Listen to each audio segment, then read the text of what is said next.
Mesdames, Messieurs, bonjour, bienvenue dans cette nouvelle édition du JT OVNI en France qui vous présente, en 3 parties, les informations importantes de cette édition, les événements, sorties de livres, de documentaires ufologiques en tout genre, présentés par les reporters d'EDF TV, ensuite l'actualité OVNI qu'il y a eu en France dernièrement, et dans le dossier de cette édition, nous allons nous intéresser aux observations d'OVNI dans le département du Var. Alors Rémi, donc on a continué les routes ufologiques du département de l'Yonne et à présent nous nous situons à Fleury-la-Vallée. Et à Fleury-la-Vallée, y a-t-il eu des observations d'OVNI? Pour ma part, j'en connais 2, j'en ai retenu 2. Une boule rouge-orangée qui est apparue du côté de la route qui monte en allant en direction de Branche et qui donne sur la colline, une boule rouge-orangée, mais qui n'avait pas l'air d'être une lanterne thaïlandaise. Elle était immobile, et puis elle est partie à grande vitesse. Il y a eu une deuxième observation qui a été faite au bout de la Grande Rue, par une personne que je connais bien, du bar de Fleury-la-Vallée, qui est assez intéressante. Il y avait ces enfants qui étaient au premier étage, qui regardaient par la fenêtre, quand ils ont été apeurés surtout, par une forme d'ellipse, de boules qui tournaient en ellipse, des boules rouges qui tournaient en ellipse, avec au centre des boules bleues. Alors on a pensé tout de suite à un laser de discothèque. Apparemment, il n'y avait pas de laser discothèque, c'était en semaine, bien que les lasers de discothèque commencent le vendredi et se terminent le dimanche. Et c'était pas un jour ouvrable de discothèque, si vous voulez. Donc c'était plutôt un lundi, je crois, ou un mardi. Et donc ces ellipses, c'était une ellipse, ça décrivait une ellipse, et il y avait des boules bleues et des boules rouges aussi à l'intérieur, et on n'a jamais su vraiment ce que c'était. Alors j'ai classé ça dans le phénomène OVNI.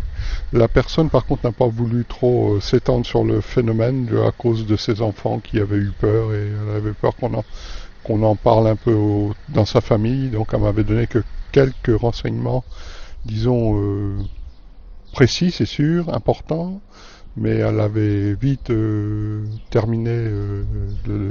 avait vite conclu sur le cas. Voilà, c'est les seuls que je connais. UFO Cloud. Le jeudi 5 avril se déroulera les rencontres ufologiques d'OVNI Languedoc à Nîmes.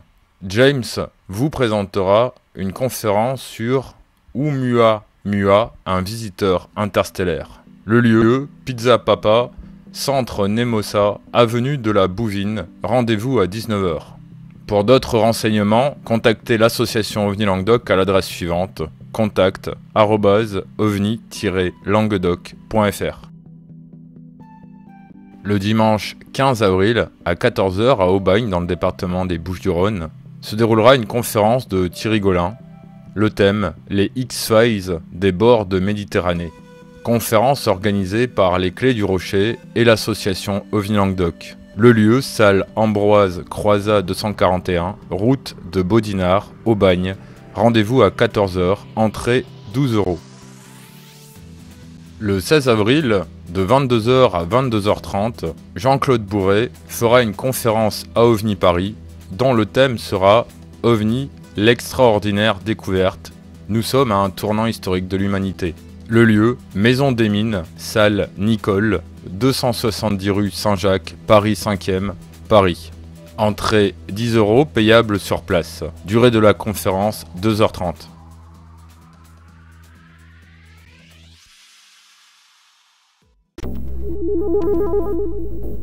Pour l'interview de cette édition, Joël Ménard, ancien directeur de la revue LDLN ou Lumière dans la nuit et ufologue, va vous parler de son opinion au sujet de l'ufologie actuelle en France. Je constate malheureusement qu'il y a une espèce d'endormissement de l'ufologie en France et dans le monde probablement. Il n'y a plus l'élan qu'il y avait dans la deuxième moitié des années 70, disons vers le milieu des années 70, où il y avait un gigantesque mouvement de curiosité envers ça. C'est pas le cas aujourd'hui. Je vous dis pas ce que racontent les articles de presse quand il y a des articles qui parlent du phénomène. Tout le monde le sait. Par contre, les cas intéressants, il en est rarement question. Donc il y a un recul évident. Et je le déplore.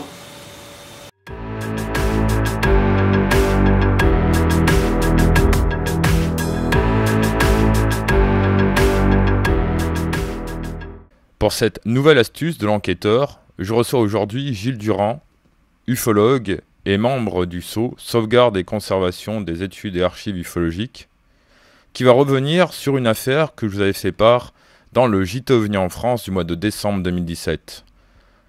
Le dossier était sur les observations d'OVNI dans le département du Vaucluse, et il revient donc sur l'affaire qui s'était déroulée à la Fontaine de Vaucluse.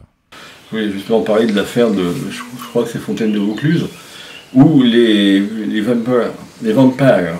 vampires, puisque c'était les avions britanniques qui avaient été achetés par les Français, donc on va dire vampires, non pas vampire comme en anglais. Les vampires donc de la base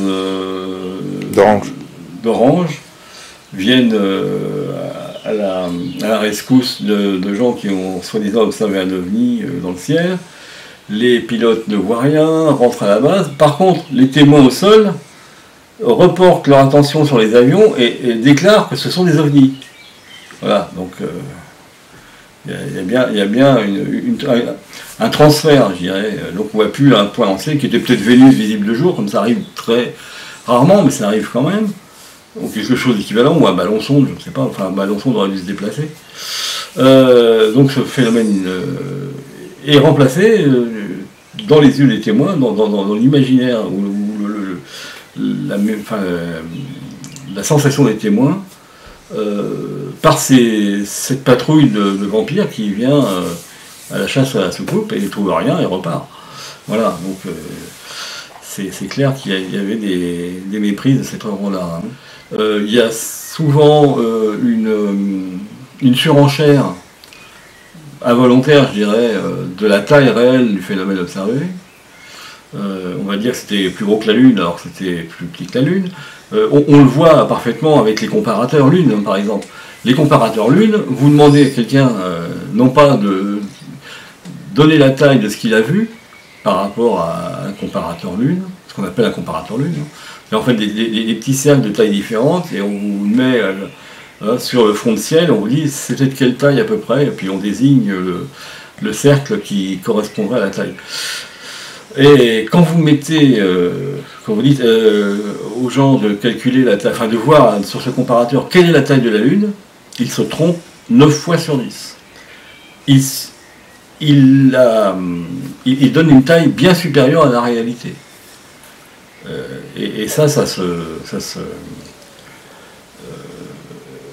vérifie dans d'autres domaines. Quand on fait dessiner la Lune à des enfants, ils la dessinent souvent beaucoup plus grosse qu'elle n'est réellement. Et ça, c'est notre cerveau qui réinterprète ce qu'il voit. La question de l'édition du mois de mars 2018 a été posée à Gérard Deforge, ufologue et co-auteur du livre OVNI en France. Que pense-t-il de l'ufologie sur Internet? Parce qu'avec un logiciel comme Photoshop, etc., tous les montages, tous les trucages qu'on peut voir et qui sont complètement affolants, comment démêler le vrai du faux? Alors, il y en a des choses sur Internet qui sont passionnantes, mais tu te poses toujours la question. Moi, je me dis, mais je commence par dire que ça ne vaut rien, parce que il faut que je voie la personne, il faut que je discute avec elle, quand, où, dans quelles circonstances, et puis que j'en sache un peu plus sur elle. À partir de là, le témoignage devient plus ou moins crédible. Sinon, je suis ultra méfiant. Je vous retrouve à présent, toujours dans le département du Var, à côté de l'abbaye cistercienne du Toronnet.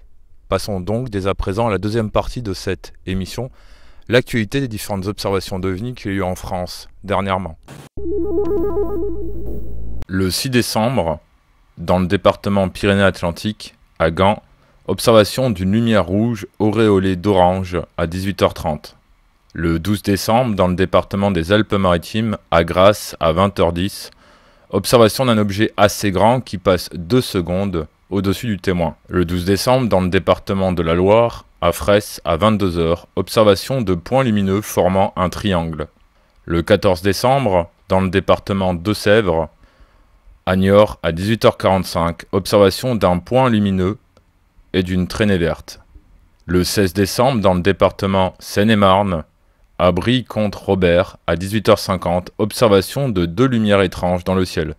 Le 21 décembre, dans le département du Val d'Oise, à Éragny, à 19h20, observation d'un ovni dans le ciel. Dans le département des Bouches-du-Rhône, à Marseille, à 1h15 du matin, observation d'une lumière orange au-dessus du centre de Marseille. Le 23 décembre, dans le département de la Vendée, à Aizonay, à 19h19, observation d'une serre orange. Passons dès à présent aux observations d'OVNI qu'il y a eu au mois de janvier 2018. Le 10 janvier, à 11h, à l'île de la Réunion, observation d'un OVNI en forme de disque sur la localité de Le Morne. Le 11 janvier, dans le département de l'Aude, à 1h33 du matin, observation de lumière étrange dans le ciel à fond couverte. Je vous retrouve à présent dans un secteur où il est dit qu'il y aurait de nombreuses légendes, toujours dans le département du Var, à côté de la forêt domaniale de Morières-Montrieux. Passons dès à présent donc au dossier de cette édition.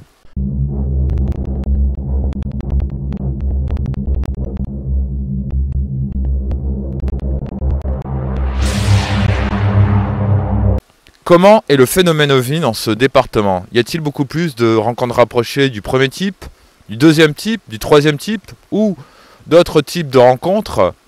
Et comment est le phénomène dans ce département? Y en a-t-il beaucoup plus au sud, au nord, à l'est, à l'ouest? Passons dès à présent donc aux observations d'OVNI dans le département du Var. Le phénomène OVNI dans le département du Var est constitué de plusieurs types de rencontres, notamment les rencontres rapprochées du premier type, observation d'un objet lointain, en blanc sur la carte. Il y a eu quelques rencontres rapprochées du deuxième type, c'est-à-dire observation d'un objet au sol avec oui ou non des traces sur le sol, en jaune sur la carte. Quelques rencontres rapprochées du troisième type, c'est-à-dire observation d'un objet au sol ou non, avec la présence d'une ou de plusieurs entités en vert sur la carte. Il y a eu également des lueurs côtières, c'est-à-dire un phénomène lumineux ou de type ovni ou pan qui semble suivre le littoral, en rose sur la carte.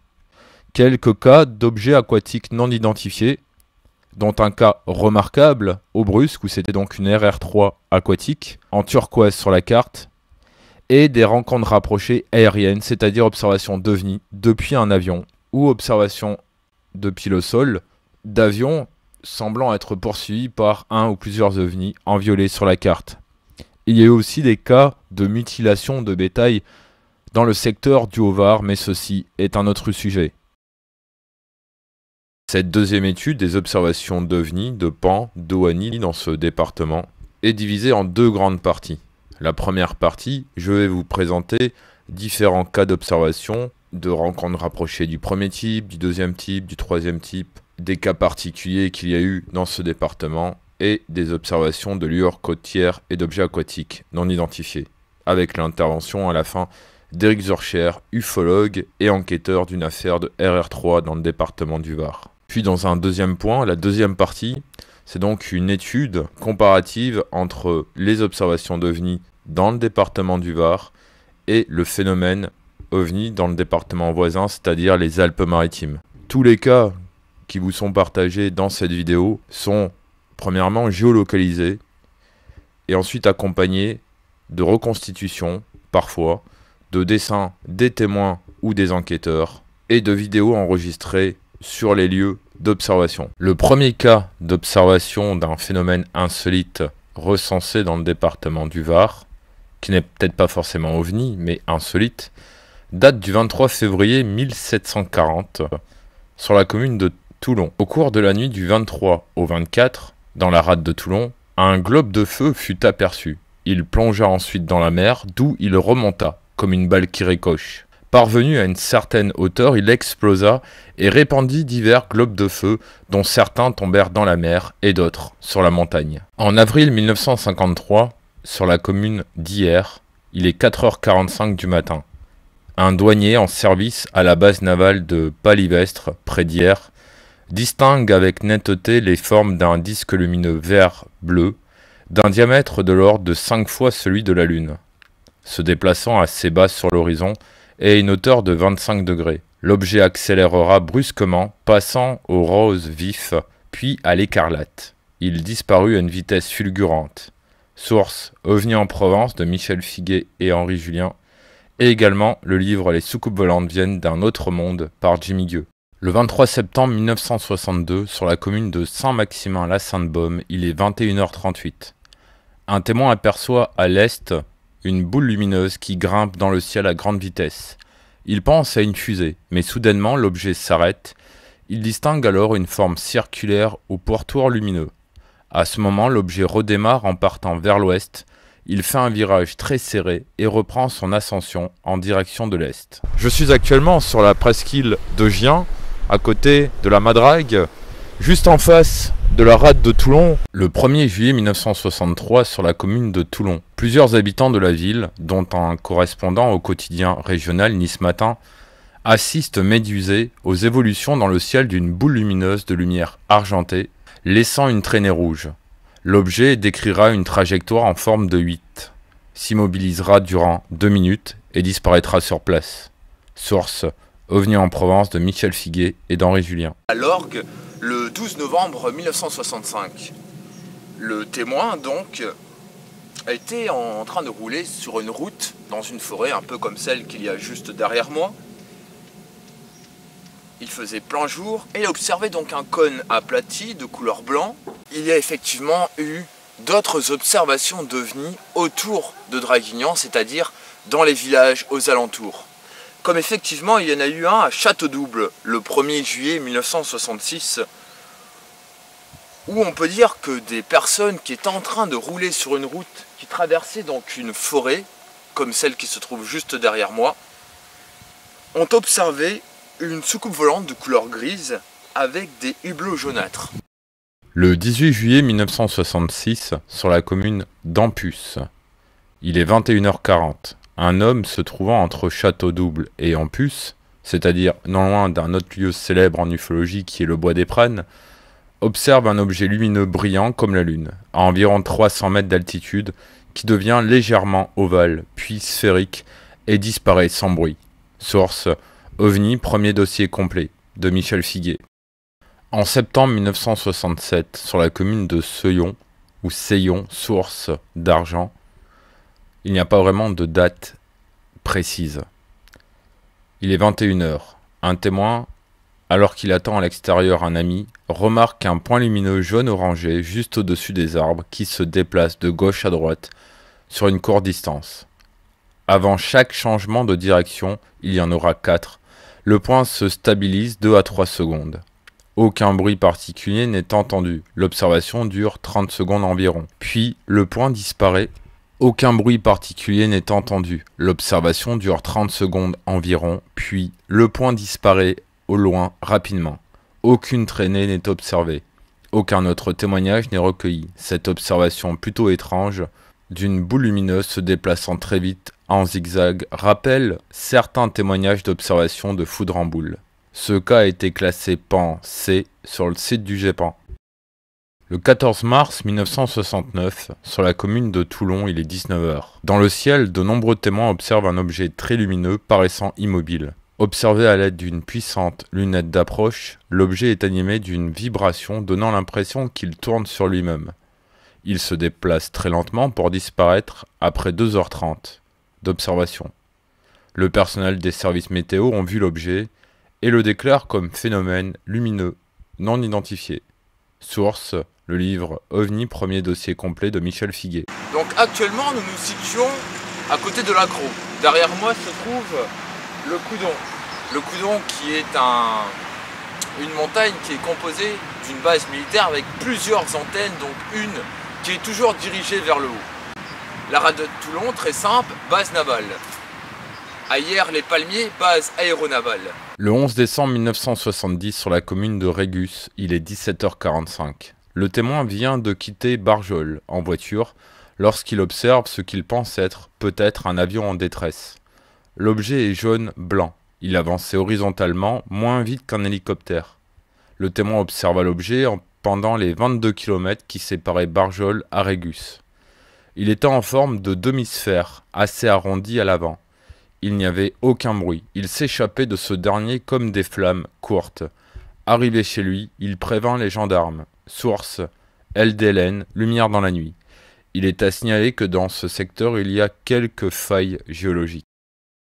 Le 29 juin 1971, sur la commune de Toulon, il est 22h40.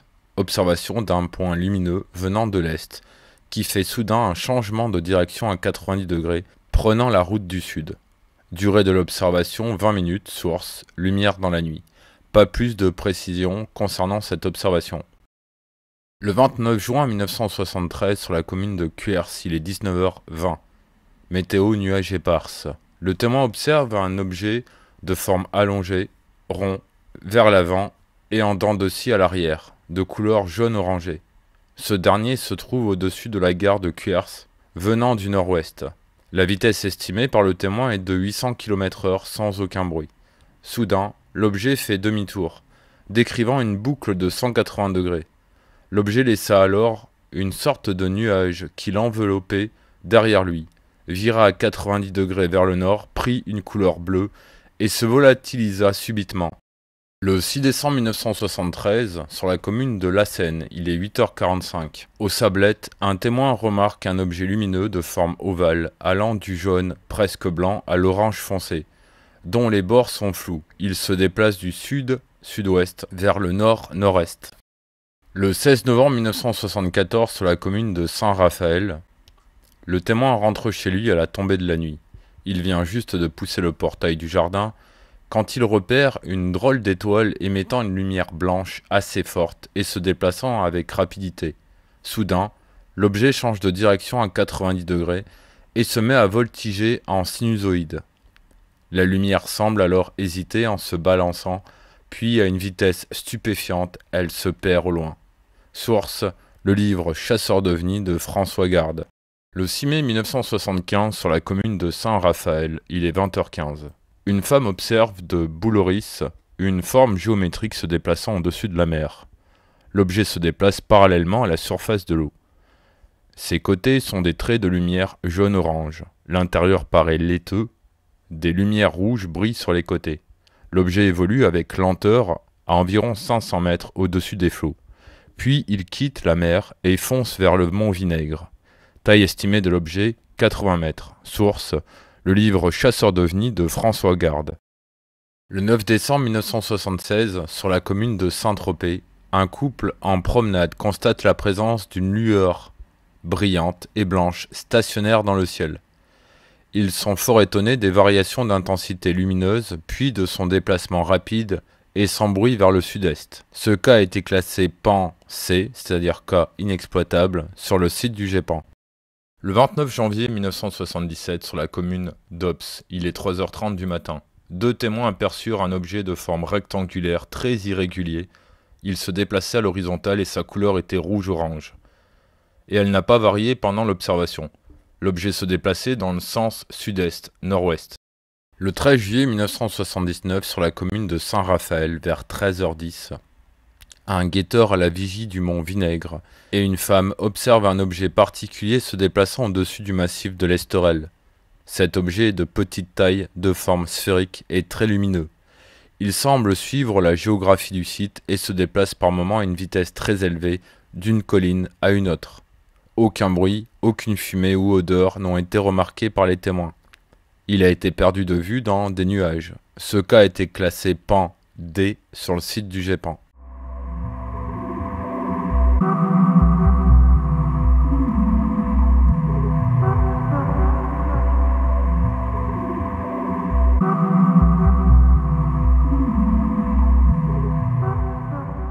Le 8 février 1996, sur la commune de Puget-sur-Argent, un automobiliste sur l'autoroute observe entre le péage et l'aire de stationnement, pendant quelques secondes, une immense boule blanche qui descend du ciel comme une petite lune.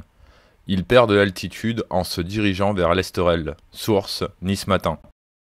Le 27 août 1997, sur la commune de Toulon, il est 20h45. Les pompiers de Toulon reçoivent plusieurs appels téléphoniques signalant la présence de 2 gros points lumineux blancs au-dessus du mont Coudon. Un témoin promène son chien derrière le pharaon quand il voit arriver du nord, direction de Signes, 2 gros points lumineux, le phénomène oblique vers l'est en direction du Coudon. Cela a alors une apparence de 2 tubes fluorescents parallèles l'un à l'autre. Source : Lumière dans la nuit, numéro 346-348. Le 8 juin 1998, sur la commune de Tourves, il est 22h40. Un couple est en voiture sur la route qui relie Tourves à Brignoles. Quand ils observent un peu au nord 2 gros points lumineux se déplaçant l'un derrière l'autre sur la même trajectoire d'ouest en est. Source : Lumière dans la nuit.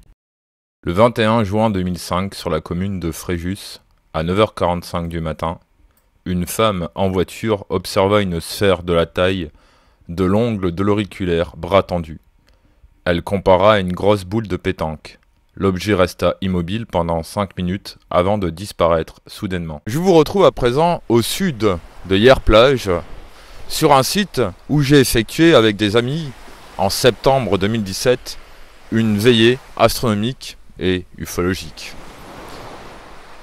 Dans le Var, il y a eu des observations de lueurs dites côtières, des affaires d'OANI, d'objets aquatiques non identifiés, notamment du côté du Brusque, de Sanary-sur-Mer, Sifour-les-Plages. Le 20 juin 1972, sur la commune de Toulon, il est 4h du matin. Un sous-marin se trouve stoppé en mer, au large du cap Sissier. Un marin sur la passerelle observe alors un curieux objet dans le ciel. Il appelle ses camarades. Le maître radio monte sur la passerelle et observe aux coordonnées azimut 258 un objet en forme de poire dont l'avant est rouge et l'arrière jaune or. L'objet évolue lentement vers la droite, changeant de hauteur. Il s'immobilise, changeant de forme et ne laissant plus que voir la couleur rouge. Il resta 1 heure ainsi avant que le sous-marin ne plonge. La taille apparente était celle d'un ballon de rugby. Source : Lumière dans la nuit. Le cas qui va suivre à présent est un cas dit de lueur côtière, c'est-à-dire un phénomène insolite qui a été vu au-dessus de la mer. Ce n'est pas un objet aquatique non identifié ou un ovni maritime puisqu'il n'a pas été vu dans la mer. Ainsi, en juillet 1974, la date exacte n'est pas connue, sur la commune de Saint-Tropez, 5 navires de pêche au Lamparis ou Lamparos se trouvent au large de Saint-Tropez au niveau des hauts-fonds de Saint-Julien, à 8 km au large. C'est la nuit. La pêche au Lamparis ou Lamparos consiste à créer une zone de forte lumière afin d'attirer les poissons. Ainsi, les bateaux sont-ils équipés de gros et puissants projecteurs. Soudainement, 2 ronds de lumière apparaissent venant du ciel. Ils sont immenses. L'un éclaire la flottille de bateaux sur une zone de 600 à 1000 mètres. L'autre éclaire la mer très exactement à l'emplacement où un sous-marin français coula le 4 mars 1970. Ces lumières sont produites par 2 disques très gros, diamètre supérieur à 50 mètres, restant immobiles. La couleur est orangée, éblouissante. Au bout d'un certain temps, les objets s'éloignent, légèrement en glissant vers la Corse, puis disparaissent d'un coup. Source : le livre Chasseurs d'ovnis de François Garde, que je vous conseille de lire si vous ne l'avez pas encore. Le 24 janvier 1975, sur la commune de Sanary, météo, beau temps, ciel clair. Au large de Sanary, au niveau du sec de la Verne, des bateaux de pêcheurs observent un objet composé de 2 boules brillantes reliées par une barre. Elles présentaient une partie comme coupée au couteau, totalement noire. L'une visible en même temps, durée du phénomène 1 heure. L'objet part à une vitesse sensationnelle. Source : Chasseurs d'ovnis par François Garde.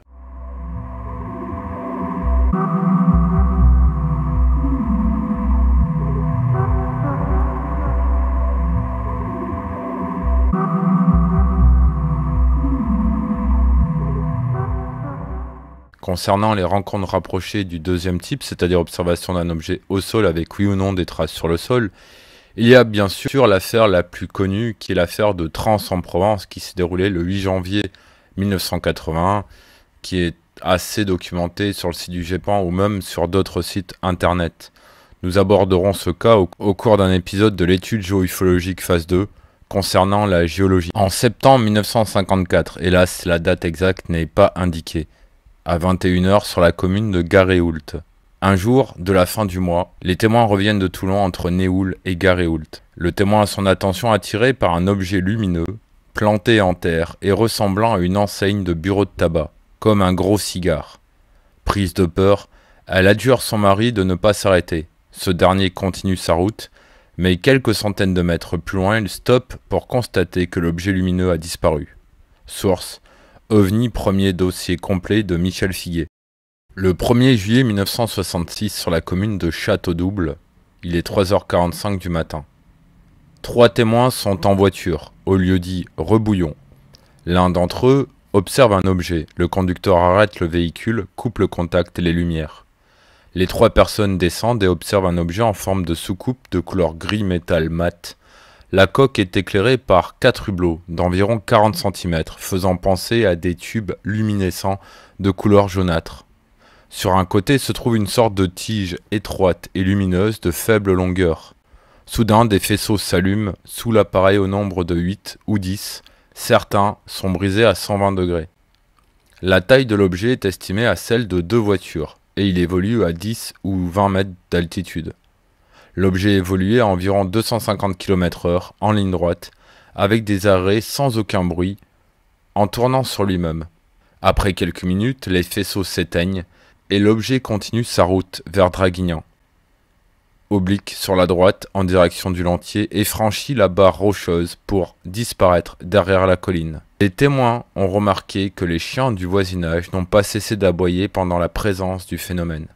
Il est apparu au cours de l'enquête que 10 minutes avant, un autre automobiliste passant sur la même route avait observé un objet circulaire de 10 mètres de diamètre, fortement éclairé et se déplaçant sans bruit. Source: OVNI, premier dossier complet de Michel Figuet et Les Universons par Claude Poher. Je vous retrouve à présent à côté du lac artificiel de Carcès, où il y a aujourd'hui très peu d'eau. À Carcès, il y a eu une affaire assez particulière qui a été identifiée comme étant aussi une méprise.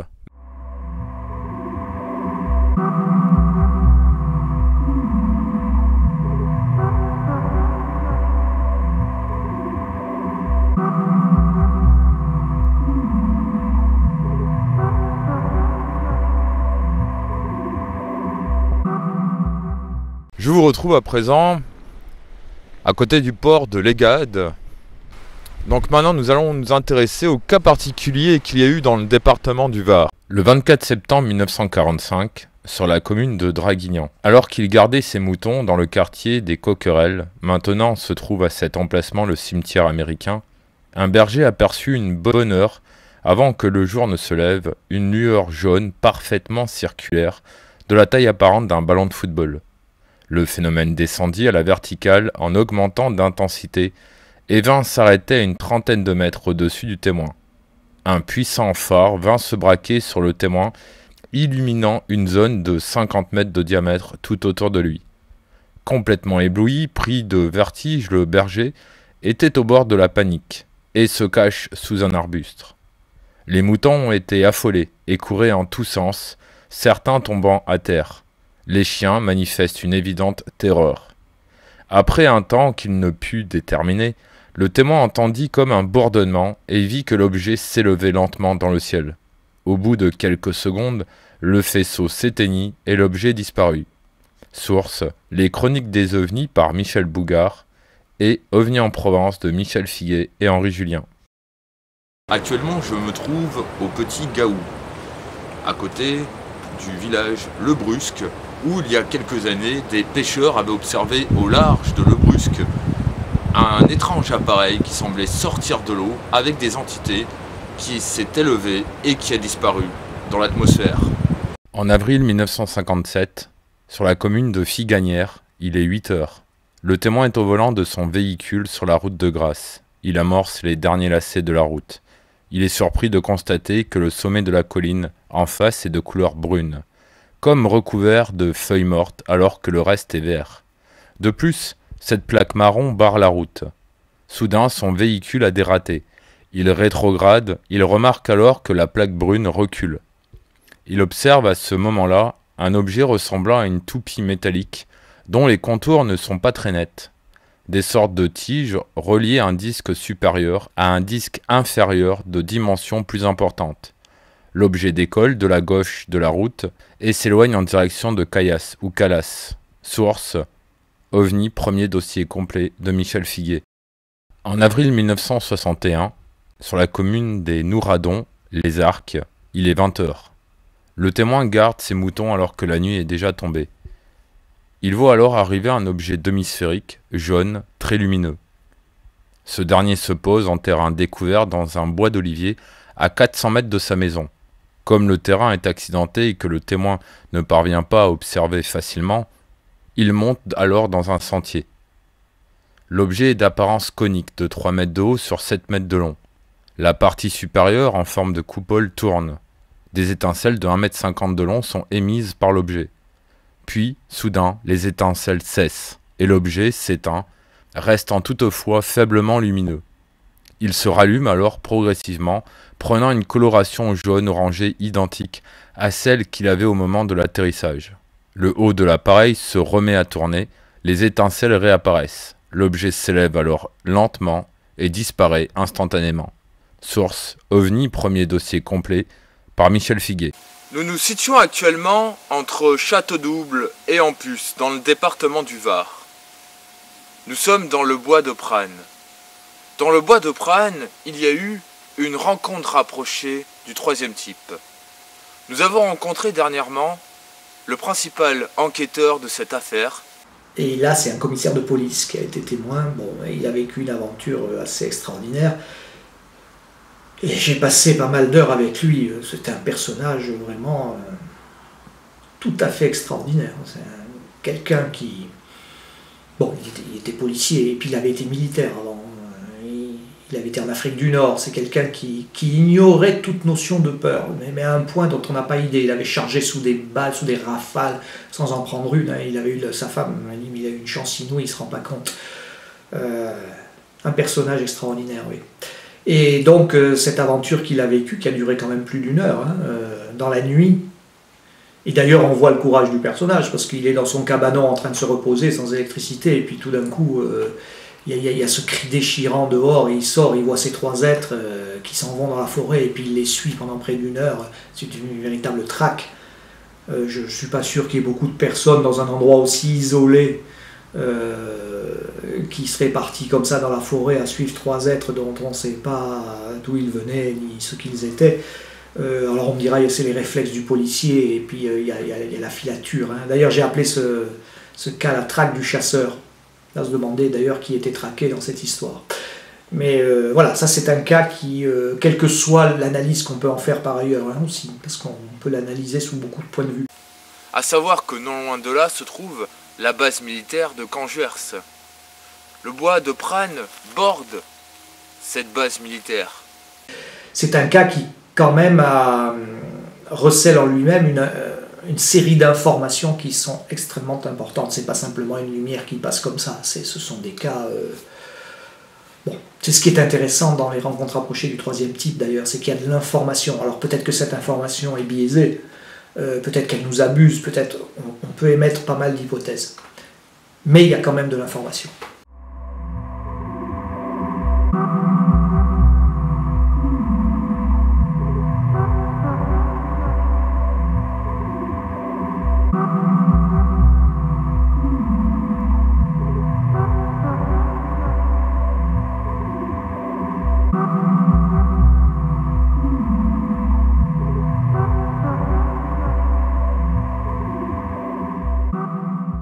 Après vous avoir fait part des différentes observations d'OVNI dans le département du Var, faisons une courte comparaison avec le département voisin, les Alpes-Maritimes, là où je suis actuellement, à Nice donc, à côté de la baie des Anges. Selon la base de données du site Base OVNI France, il y a 95 observations d'OVNI dans le département du Var. Quant au département donc voisin, le département des Alpes-Maritimes, selon toujours le site Base OVNI France, il y a 89 cas dans la base de données. Et on peut remarquer que les observations sont beaucoup plus concentrées au niveau des littoraux. Il y a très peu de cas dans l'arrière-pays niçois. Dans le département du Var, comme nous l'avions vu dans l'épisode, il y a de nombreuses observations autour de Toulon. Ensuite, il y a une sorte de vide et il y a d'autres observations dans le Haut-Var. Donc faisons une comparaison entre les deux départements. Y a-t-il plus de RR1 dans le Var ou dans les Alpes-Maritimes, de RR2, de RR3, de rencontres rapprochées aériennes, d'observations d'objets aquatiques non identifiés ou de lueurs côtières? Passons dès à présent donc à cette comparaison entre le département du Var et les Alpes-Maritimes. Concernant les observations de lueurs, d'objets autour de la rade de Toulon, des sites dits militaires, il ne faut pas oublier qu'il peut aussi y avoir des méprises avec des engins d'espionnage. Comme ce sont des sites assez sensibles, il se peut qu'il y ait de l'espionnage militaire, mais ceci reste une supposition de certains enquêteurs d'affaires qui se sont déroulés dans la rade de Toulon. Les observations d'OVNI, de lueurs côtières, d'OANI, dans le département du Var, sont dans deux zones, principalement. Après, il y a d'autres secteurs où il y a quelques cas d'observation qui sont concentrés en un seul lieu. Le premier secteur est la rade de Toulon, qui est une zone sensible, fortement militarisée. Les principales observations sont de type rencontre rapprochée du premier type, c'est-à-dire observation d'un objet lointain. Il y a eu des observations également de lueurs côtières, c'est-à-dire de phénomènes d'ovnis maritimes, comme certains les appellent, au large de la rade de Toulon, et aussi du côté de la presqu'île de Gien. Le deuxième secteur où il y a une concentration élevée d'observations est la Dracénie, c'est-à-dire le secteur de Draguignan, Trans-en-Provence, Château-Double, Ampus, comme on l'a vu dans cette vidéo. Draguignan est aussi un secteur militarisé. Il y a également la pierre de la Fée, le dolmen de Draguignan, où il y a de nombreuses légendes. Mais comment expliquer le fait qu'il y ait deux grandes concentrations d'observations d'OVNI, une à Toulon et l'autre en Dracénie, ou dans le secteur de Draguignan? Certes, il peut y avoir plus d'observations d'OVNI, mais il y avait la présence aussi de nombreuses grosses associations ou groupes d'enquêteurs. Du côté de la Dracénie à Draguignan, il y avait l'ADEPS, Méditerranée. Du côté de Toulon, par le passé, il y avait le CEREC. À l'heure actuelle, il y a le CROPS. Donc, tout dépend aussi de la présence de groupes d'enquêteurs pour recueillir les témoignages. Il se peut que s'il y avait des groupes qui se formaient du côté de Brignoles ou de Fréjus-Saint-Raphaël, il y ait une augmentation d'observation dans ce secteur, car il y a un lieu pour témoigner, un lieu de recueil de témoignages. Vous retrouverez d'autres affaires d'observation d'OVNI ou d'OANI dans ce département dans les prochains épisodes de la saison 7 des reportages de DHTV, l'étude géoufologique phase 2, dont le premier épisode sera diffusé fin mai 2018. Ainsi, par le biais des différents thèmes de cette étude géoufologique phase 2, vous comprendrez peut-être un petit peu mieux le comportement du phénomène OVNI observé dans ce département. Au nord de la Dracénie se trouve l'un des plus grands champs de tir de France, qui est le plan de Canjuers, la base militaire, où souvent même, petite anecdote, lorsque vous faites des veillées du côté du plateau de Calerne, voire même des fois au col de Vence, vous pouvez entendre de loin les tirs de canon de la base militaire de Canjuers. Selon le rapport du projet Hélios du Centre de recherche ufologique niçois, le CRUN, qui a étudié les observations d'OVNI dans la région Provence-Alpes-Côte d'Azur, parmi tous les départements, il y a eu 28% de cas d'observation dans le département du Var, et 25% de cas d'observation dans le département des Alpes-Maritimes. Si l'on regarde la répartition des observations en fonction de la population, toujours dans la région Provence-Alpes-Côte d'Azur, nombre d'observations pour 10 000 habitants, ils ont constaté qu'il y a plus d'observations par habitant dans les départements les moins peuplés, comme par exemple les Alpes de Haute-Provence. Bien sûr, il y a eu d'autres cas d'observation dans le département du Var, mais nous vous avons sélectionné les plus intéressants et les plus intrigants. Vous retrouverez d'autres affaires d'observation d'OVNI ou d'OANI dans ce département dans les prochains épisodes de la saison 7 des reportages de DHTV, l'étude géoufologique phase 2, dont le premier épisode sera diffusé fin mai 2018. Ainsi, par le biais des différents thèmes de cette étude géoufologique phase 2, vous comprendrez peut-être un petit peu mieux le comportement du phénomène OVNI observé dans ce département. Voilà, c'est la fin de cette édition du JT OVNI en France, donc du mois de mars 2018. Je tiens à remercier toutes les personnes, ufologues, témoins, reporters d'ODH TV, qui nous ont aidés à faire cet épisode. Je vous donne rendez-vous dans un mois pour une autre édition du JT OVNI en France.